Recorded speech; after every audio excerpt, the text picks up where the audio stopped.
Tiger অধিনায়ক নাজমুল হাসান শান্তর দুর্দান্ত সেঞ্চুরি, পাশেই মুশফিকুর রহিমের ৭৩ রানের ইনিংস। দারুণ ব্যাটিং করে দুজন মিলেই বাংলাদেশকে জিতিয়ে দিল। চট্টগ্রামে ৩ ম্যাচের সিরিজে প্রথম ওয়ানডেতে শ্রীলঙ্কাকে ৬ উইকেটে হারিয়ে দিল বাংলাদেশ।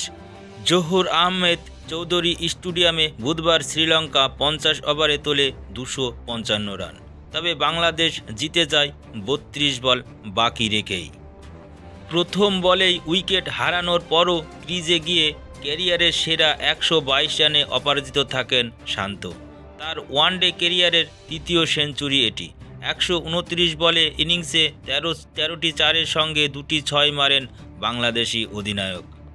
পাশেই মুশফিকুর রহিম অপরাজিত থাকেন ৮৪ বলে ৭৩ রান করে।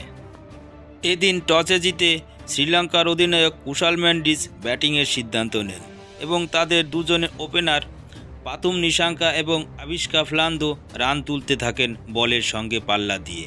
নতুন বলে কার্যকর হতে পারেননি তাসকিন আহমেদরা। পাওয়ার প্লের ভেতরে তাইজুল ইসলামের স্পিনও কাজে আসেনি। দশম ওভারে ৭১ রানে থামে এই উদ্বোধনী জুটি। নিজের প্রথম ওভারে ২টি বাউন্ডারি হজম করা সত্ত্বেও তানজিন হাসান পরের ওভারে দলকে এনে দেন ব্রেক থ্রো। বেশ বাইরের বলে ব্যাট চালিয়ে উইকেটের পেছনে ধরা পড়েন আবিষ্কা। ৩৩ বলে ৩৩ রান করে আউট হন তিনি। তানজিমের সেটিই ছিল কেবল শুরু। পরের ২ ওভারে আরও ২টি উইকেট নিয়ে তিনি নাড়িয়ে দেন শ্রীলঙ্কাকে। ২৮ বলে ৩৬ রান করে নিশাঙ্কা আউট হন অদ্ভুতভাবে। শর্ট বলে পুল করতে গিয়ে ব্যাটের নিচেই কানায় বল লেগে ধরা পড়েন তিনি। সাদিরা সামারবিক্রামা আউট হন বাজে শট খেলে। উইকেটের পেছনে ড্রাইভিং ক্যাচ দেন মুশফিকের হাতে। ১৩ রানের মধ্যে ৩ উইকেট হারিয়ে ধাক্কা সামাল দেওয়ার চেষ্টা করেন চারিত্রে আশালঙ্কা এবং কুশল মেন্ডিস। তবে দুর্দান্ত ডেলিভারিতে আশালঙ্কাকে ১৮ রানে বোল্ড করে জুটি ৪৪ রানে থামিয়ে দেন মেহেদী হাসান মিরাজ। তারপরে শ্রীলঙ্কা আরও একটি ভালো জুটি করতে পারে। কুশল মেন্ডিস ও জানিত নিয়ালাগে দারুণ ব্যাটিংয়ে এগিয়ে নিয়ে যায় দলকে।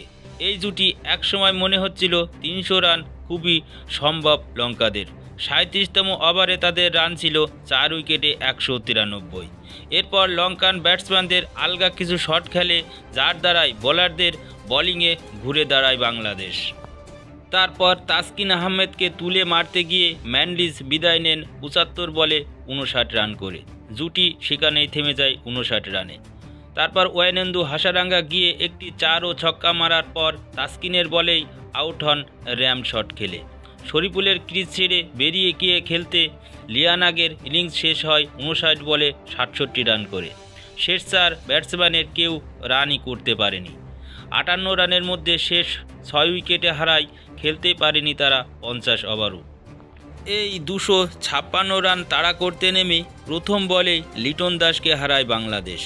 লাহেরু মাধুশঙ্কার লেন্থ বলে স্টাম্প আউট হন লিটন দাস শূন্যতে ফিরতেই এই ৬টি বার গোল্ডেন ডাক পায় লিটন দাস।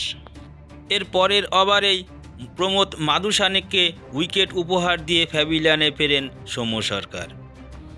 এরপর মাধুসানের বল যখন তাহিদ হৃদয়ের ব্যাট প্যাডের ফাঁক দিয়ে যেয়ে স্টাম্প আউট হয়, তখন ২৩ রানে ৩ উইকেট হারিয়ে ধুঁকছিল বাংলাদেশ। পায়ে ক্র্যাম্প করার পর মাহমুদুল্লাহ অবশ্যই আউট হয়ে যান ৩৭ বলে ৩৭ রান করে। তবে ৬২ বলে ৬৯ রানের এই জুটি পথে ফেরায় দলকে। সেই পথ থেকে সরেননি শান্ত ও মুশফিক।